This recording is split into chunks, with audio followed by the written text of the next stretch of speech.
Hi, it's Erica with Presence and Parenting. Today I'm answering questions. I got a question from a parent asking, what do I do when my young child just keeps saying no? Many of you know that I love working with toddlers. This is a very toddler question. As soon as the child can say no, they probably will start saying no. And this is a very important task that they're undertaking. So, yes, it can be annoying. Yes, it can be frustrating. Yes, it can be so confusing sometimes. Why is my child saying no, but then doing it anyway? All of those things are very true, but let's get to the basics and the bottom of what does no mean. No means I have some power. If you ask me a question or you tell me something that I can do, the easiest way that I can gain some power and control over the situation is by saying no. With toddlers, that is what they are doing. They are starting to individuate. They are starting to build their sense of agency in the world. They are starting to build their autonomy.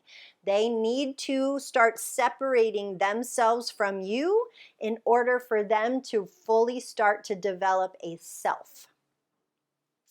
The easiest way for them to do this is to tell you no. It is okay for them to say no.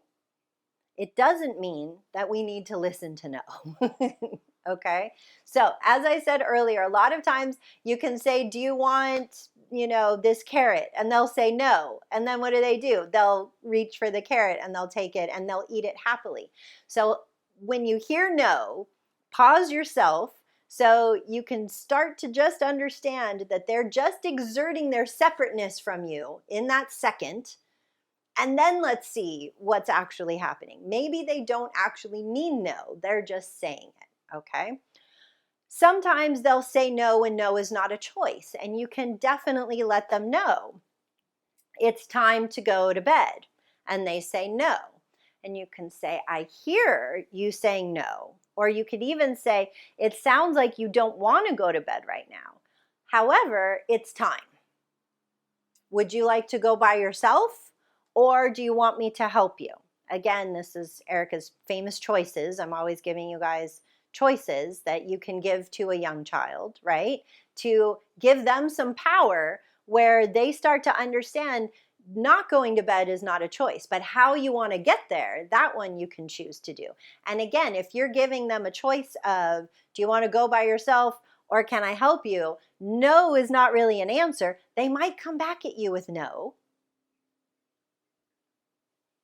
Okay, so it sounds like you want me to help you because no is not really a choice. We are going to bed.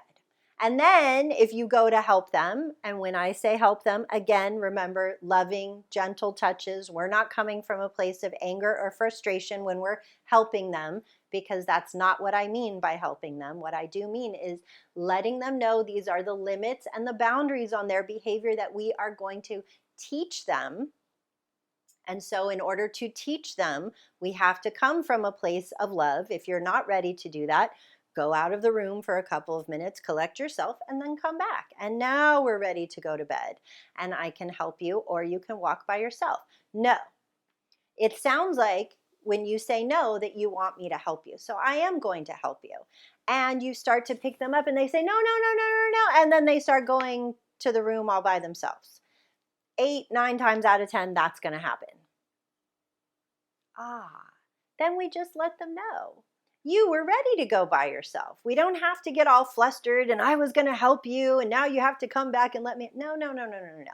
The point was to get them to go to bed on their own. They were trying to exert their independence by saying no. We didn't fall for that one, right? However, when we did go in to help them, they exerted their independence and their autonomy by walking to the room by themselves.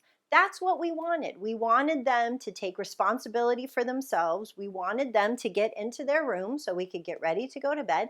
And that happened. And that happened. And it happened in a gentle, loving way. We comment to them and we notice with them what actually just happened. So again, we get them thinking and learning about how their behavior has an effect on what goes on around them. And this, again, is going to help teach them how to be an autonomous human being, to be an individual self who can be separate but still connected in a relationship to other people. All right, I hope that this helped with that question of kids saying no. I know that I put a going to bed thing in there, and there's lots of questions about sleep. So if you have questions about that, feel free to contact me. Keep this conversation about no. Any toddler question, I am always down to answer.